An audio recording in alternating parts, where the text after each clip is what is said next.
السلام علیکم پیارے دوستوں، آج کی ویڈیو میں آپ کو بتاؤں گا کہ واقعہ کربلا کیوں پیش آیا۔ کربلا کا واقعہ اس لیے پیش آیا کیونکہ یزید چاہتا تھا کہ امام حسین اس کی بیعت کرے، لیکن امام حسین نے ایسا نہ کیا اور اس کی بیعت سے انکار کیا۔ اپنے گھر کے تمام افراد کو میدان کربلا میں شہید کیا، مگر یزید کی بیعت نہ کی، یزید کے انکار کی۔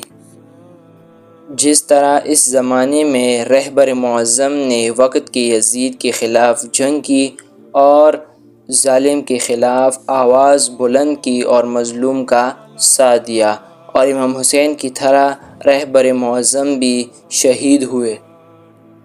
یزید، جس پر اللہ کی لعنت ہو، اس نے امام حسین کے گھرانے کو بھوکا پیاسا رکھ کے بے دردی سے شہید کیا۔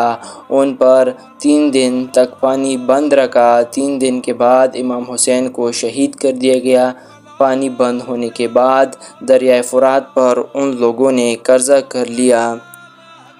امام حسین کی اس عظیم قربانی کو قیامت تک لوگ یاد کریں گے، اور اس لیے ہم اہل تشیع ہر سال محرم الحرام کے مہینے میں عزاداری کرتے ہیں اور امام حسین کو یاد کرتے ہیں۔